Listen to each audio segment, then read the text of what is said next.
Hi there. Today I'm going to read for you one of the books within this book. It is called Flap Your Wings. An egg lay in the path.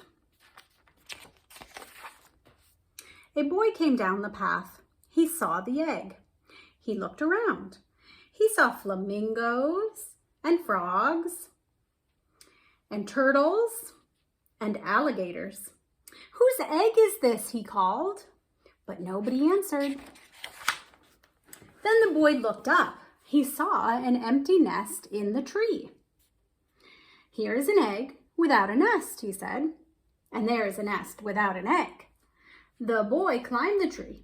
He put the egg in the nest. Then he went away. Mr. and Mrs. Bird came home. They were surprised to find an egg in their nest. "That's not our egg," said Mrs. Bird. "Look how big it is." "But it is an egg. It's in our nest," said Mr. Bird. "If an egg is in your nest, you sit on it and keep it warm.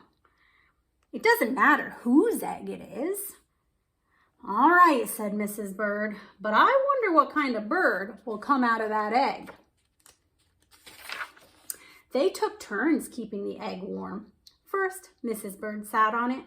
Then Mr. Bird sat on it. And sometimes, because it was so big, they both sat on it. One day, Mrs. Bird heard a squeaking noise. "Help," she said. "This egg is squeaking. Squeak, squeak, squeak." Mr. Bird came back to the nest. He listened to the egg. "The egg is not squeaking," he said. "It's our baby that is squeaking. He is ready to come out of the egg." Mr. and Mrs. Bird waited. Squeak, squeak, squeak. The egg started to crack. Squeak, scratch, crackle. Then it cracked some more.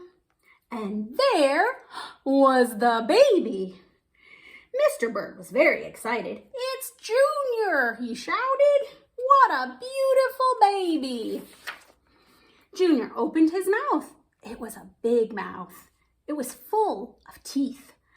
"That's the funniest looking bird I ever saw," said Mrs. Bird.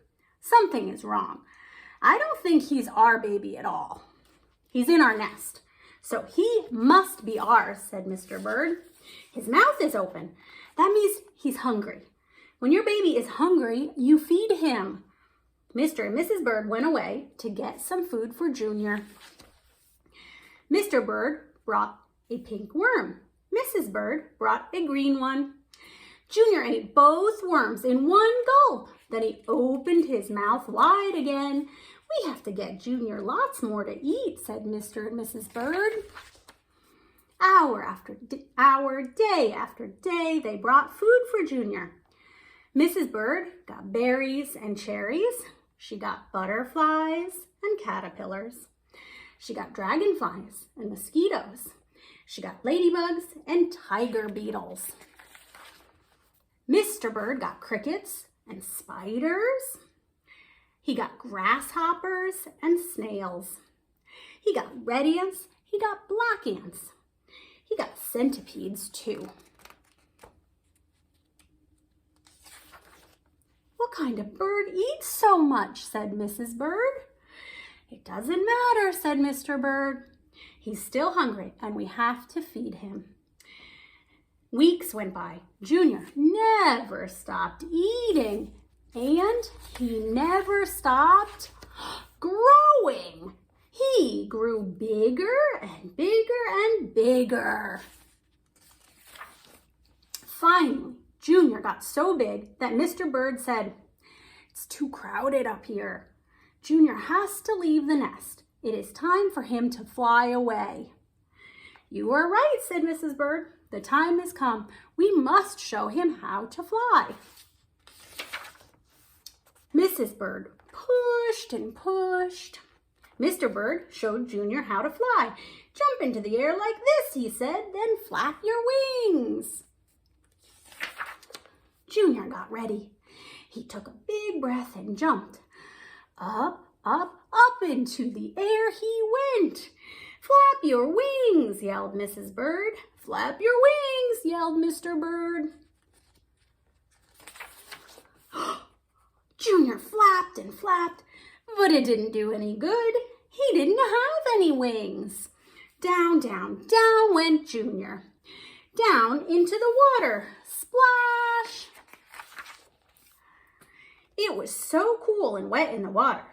It was just right for Junior.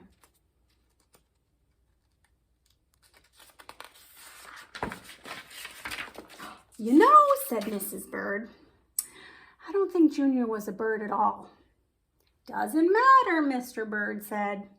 He's happy now. And just look at him swim. Isn't that a cute book? If you liked it, please hit the like button. And if you're not already, please subscribe and come back another day for another story. Thank you.